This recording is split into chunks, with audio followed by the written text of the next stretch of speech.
Hi again. I've got to say the response to the first video was an absolute ripper. Totally stoked. Massive thanks. Your comments were honest, thoughtful, a bit cheeky, and some of them were flat out hilarious. Let's just say I wasn't expecting quite so much raw masculine confidence from Norman. Norman, thank you for telling me about your massive horse that was totally pumped. Clearly, your wellness routine is working for you. Apart from that, between all the love and excitement, there were some really grounded, thoughtful questions that came through. Like Andrew's, how do I actually stay consistent with wellness? Or Sonia's, what's negotiable? What actually works? What's just trendy noise? These are real questions, and honestly, I think most of us have the answers. We just need space to come back to them. That's what this video really is. It's not a wellness sermon, just a return to what you already know deep down. Let's start here. Consistency doesn't mean perfection. You already know that. But when life gets chaotic, it's easy to forget. So here's the reminder. Being consistent means having a rhythm you can return to, a pulse that keeps you connected even when everything else is shifting. Step 1, build rituals. You've probably already got rituals that ground you, and you just don't call them that. That morning stretch, the cup of tea, the way you journal or light a candle at the end of the day, those aren't just tasks. They're moments of presence. For me, brushing my teeth in the morning is more than just hygiene. It's a signal, it's the beginning of the day. So I added drinking water to that same flow. That small pairing became its own little anchor. Just notice what's already working and build gently from there. Step 2, small repeatable choices. You already make smart choices, maybe more than you give yourself credit for. 5 minutes of movement, a deep breath before a tough conversation, reaching for the food that actually supports you. These aren't nothing, they're everything. They shape how you feel, they shape how you see the world, and over time they build an identity that feels aligned. So keep choosing well, even when it feels small. It's not. Step 3, honor your rhythms. You already know that your energy isn't a straight line. Some days you're on fire, others you're barely treading water. That's not being inconsistent. That's just you being human. So let your wellness practice breathe with you. Go hard when the energy's there. Be soft when it's not. That kind of flexibility is what makes it sustainable and soulful. Step 4, protect your inputs. I'm just guessing that cutting back on the doom scroll isn't new to you either. I don't know about you, but I can literally feel it when I've been scrolling for too long, and I bet you can also feel it when you hear something that lifts you up. So lean into that. You don't need to cut off the entire world. It's about choosing what nourishes you, because you deserve to feel well fed on every level. So if this video feels more like a reminder more than a revelation, that's a good thing. You're actually already doing so much right. This is just about coming back to yourself again and again with more grace, more rhythm, and more trust in what you already know. Now, Andrew, you also asked, how do I achieve an equilibrium between mind and body? That's a big one, but here's a framework I live by. I'm guessing you probably already know this, Andrew, but just to remind everyone, think of your brain not just as the organ inside your skull, but more like an octopus whose arms reach all the way down your spine throughout your body. The main brain in your head is called the central nervous system. That's your brain and spinal cord, the control center. But those long arms, that's your peripheral nervous system. And the nerves branching out from your spine into your muscles, organs, and skin. Together, they connect your whole body to your brain, constantly sending messages back and forth. So your brain isn't just in your head. It's everywhere in your body, sensing, reacting, communicating, achieving mind-body balance means tuning into that entire system, not just your thoughts. Here's how I do it. Regulate your nervous system. Start with the body, breathwork, movement, barefoot grounding. These calm your nervous system. When your body feels safe, your mind can settle too. It's like telling your whole brain octopus, relax, we're good. Watch your inner narrative. You're always telling yourself a story. Make it a kind one. Self talk shapes your brain chemistry and your body response. Replace judgment with curiosity. Nourish from the inside out: whole foods, hydration, minerals, foundational basics. Stress affects digestion, so eat slow, breathe deep. Your gut is packed with nerves. It's a key part of your extended brain. Integrate rest and stillness. No balance is without rest. Silence, sleep, reflection. These are where your brain body system resets and integrates. The whole octopus needs downtime to thrive. And speaking of nourishing from the inside out, to keep your whole nervous system humming smoothly, certain nutrients really help. You're probably familiar with some of these, Andrew, but here's a quick reminder. Vitamin B6 is a superstar for nerve health and neurotransmitter function. You'll find it in foods like bananas, chickpeas, spinach, and poultry. Magnesium, which helps you relax your muscles and nerves and shows up in leafy greens like kale, Swiss chard, nuts, seeds, and whole grains. Omega-3 fatty acids, great for brain health, come from fatty fish like salmon, walnuts, flax seeds. And for overall antioxidant support, fill your plate with colourful fruits and veggies. Think berries, oranges, sweet potatoes, bell peppers. These help protect your nerve from oxidative stress. So balancing your mind and body also means feeding your system well with real whole foods that support every part of your amazing brain octopus. Moving on to Sonia's question. Sonia asked a powerful question. What is absolutely non-negotiable for mental and physical well-being? And also, what really works and what's just trendy noise? So let's get real. These are timeless, proven, and backed both by science and experience. If everything else falls away, protect these. 1. Sleep. Your entire body, hormones, metabolism, brain immunity depends on it. Limit technology before bed and try and keep the same sleep-wake time. Defend it like it's sacred. 2. Nervous system regulation. Say goodbye to chronic stress and discover different ways to calm your system. Daily breath work, even 1 to 2 minutes.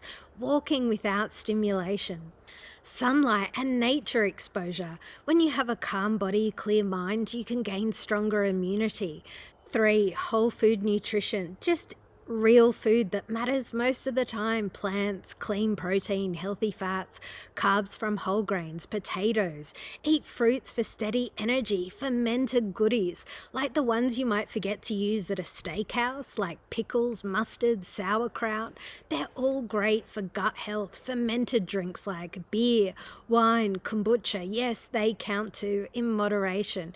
You probably take vitamins, add minerals like magnesium, stay hydrated with electrolytes, try popping in fresh lime and lemon or mint leaves into your water for a boost. Eat this stuff until you feel full. Then if you want junk food, go ahead and reach for it. It's about balance, not perfection. What matters most is what your body digests, absorbs, and thrives on. 4. Movement. Move daily, not for punishment, but for energy flow. Walk, stretch, dance like a maniac, strength train. Movement is medicine. Don't overthink it. 5. Emotional honesty and mental hygiene. Journal, reflect, talk to someone. Your thoughts, feelings, and stories live in your body. Processing them can be liberating, but hey, if you're a ruminator, maybe journaling isn't best for you. As a clinical hypnotherapist, I want to point out that after World War II, some psychologists believed that people had trapped energy in their bodies that needed to be released. It turns out that's not quite true. It's a bit like saying someone has evil spirits trapped inside them. What really helps is learning how to write clear goals and focusing on moving forward with your life. If you're stuck, you already know getting professional help from a therapist is key. Therapy should be guided and timed, so you don't find yourself journaling the same stuff years later. The goal is progress, not endless processing. All right, Sonia, now let me dive into the second part of your question about what really works versus what's just trendy wellness noise. I want to focus on something that often gets overlooked but is super important: detoxing from heavy metals and environmental toxins. It was kind of weird timing for me personally, but my heavy metal poisoning happened around the time of Fukushima. Back then, there was suddenly a lot of buzz about detox protocols, natural remedies, holistic approaches, but just as fast, many of those resources started disappearing from the internet. It felt like detoxing went underground. Luckily, some pioneers like David Wolf and Truth Calkins created solid detoxification programs and even ran retreats in Hawaii right after Fukushima, focusing on safe, natural cleansing. Also, Don Tolman and Tyler Tolman run excellent retreats based on fasting and whole food medicine, where you can detox under expert supervision. Super important if you're dealing with heavy metals. They hold these retreats in places like Nevada, Australia, or Indonesia, so you have options depending on your location or where you want to go. One detox program I want to highlight is David Wolf's Super Immune Tonic System. It's a multi-stage system designed to gently and effectively support your immune system while helping your body flush out toxins and rejuvenate. Here's a quick breakdown. Nanobacteria dissolvers. Stage 1 uses natural cellular defense tools like liquid zeolite, MSM, to break down nano-sized pathogens and support your body's detox pathways. Stage 2 adds substances like EDTA and DMSO to bind heavy metals and enhance elimination, along with herbal immune boosters. Herbal immune boosters include things like garlic, aged garlic extracts, and herbs like wormwood, cloves, black walnut that are known for immune support and anti-parasitic properties. And then in stage 2, it brings in the mushroom extracts like reishi mushrooms and chaga, specialized blends like arigold to strengthen your immune system, cell rejuvenating supplements from metabolic enzymes and adaptogen herbs like listine, vitamin C, rich plant powders, zinc, krill oil, vitamin B12, marine phytoplankton. These stages support energy, immune health, cellular repair, and longevity. Longevity technologies. That includes things like barefoot grounding to balance energy. The whole system blends nutrition, herbal medicine, supplements, and gentle technology to help your body clear toxins safely. And it's important to note, detoxing, especially from heavy metals, can be powerful and sometimes tricky to manage. It's best done under supervision by knowledgeable practitioners to avoid side effects or overloading your system. Beyond the physical detox, I also want to touch on the power of mindset and epigenetics. Dr. Joe Dispenza's work highlights how our thoughts, emotions, and beliefs can actually influence gene expression, the way our body functions at the cellular level. This means healing isn't just about what you put into your body, it's also about shifting your mental and emotional patterns to support better health. So true wellness is both body and mind, cleansing the system physically and rewiring your brain to create lasting change. Detox programs like David Wolf's or Tyler Tolman's help clear the physical burden, while practices inspired by Dr. Joe Dispenza's teachings empower you to rewrite your health story at the cellular level. In summary, don't get caught chasing every flashy new wellness trend. You know that, Sonia. Focus on safe, evidence-backed detox methods. If you suspect toxic buildup, get professional support and nurture your mental environment for real transformation. And the best news is you can document your journey yourself. Go and get your blood work done by your local doctor. Sonia, you already know this. Wellness isn't about chasing hacks or flashy trends. It's about getting the basics right.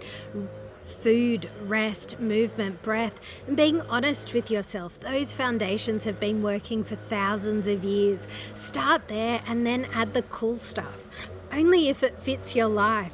Thank you so much for watching this spontaneous video and letting me answer your questions. Sonia and everyone else, drop your comments or questions below. I love hearing from you.